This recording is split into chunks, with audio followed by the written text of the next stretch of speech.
The Toronto Argonauts are short home favorites over the Winnipeg Blue Bombers on Saturday night, despite coming off a disappointing loss to the Hamilton Tiger Cats.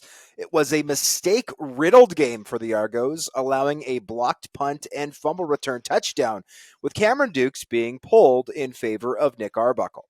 The Blue Bombers also had a rough go of things last week, managing only 9 points against the Riders as Zach Collaros threw a bad interception and Nick Dempsey committed a late fumble. Which team will have the better bounce back It's interesting when you look at that matchup because going into the season, a game between Toronto and Winnipeg should have been a clash of titans, right? These are two of the best franchises in recent years, but both are struggling a little bit right now. Toronto at 500, Winnipeg shockingly below it. It's going to be a close one, but I think that the Blue Bombers here are going to prevail if Brady Oliveira is healthy. He didn't practice on Tuesday. It looks like he was back on the field today when we're recording this on Wednesday. If he's good to go, I think that's going to be a huge difference maker for Winnipeg because Toronto is unlikely to have defensive tackle Jared Brinkman in the lineup. He truly is the underrated star of that defensive line in terms of the ability to defend the run. He is fantastic in the middle there.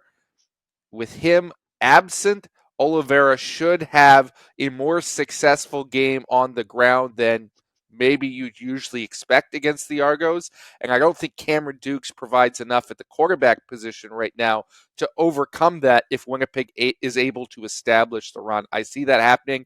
I've got the Bombers all the way. I am going to take the Toronto Argonauts to win and cover this spread at BMO Field. Here's a stat for you, JC. Both of these teams have lost more games in 2024 than they did in 2023, which is a crazy thing to say because it is week 8, not week 18. It is week 8. Yet here we are, 3 losses for the Argos, 5 for the Bombers, both one more than they had all of last year. To me, the Toronto Argonauts have suffered along the defensive line. You mentioned the Brinkman injury. They are still very much missing Falarin Orimolade up front. Jake Ceresna was back last week, but I still clearly don't think is 100%. That being said, Winnipeg has struggled to protect Zach Collaros. Zach Collaros has struggled to protect the ball. And on the flip side, I mean, the Bombers had an okay day getting pressure against the Saskatchewan Roughriders, but that was against 2 rookie offensive tackles. The Argonauts' offensive line, though they actually have allowed more sacks than Saskatchewan, I think that is a bit of a fluke of the stats. I still think this Toronto Argonauts offensive line is very good.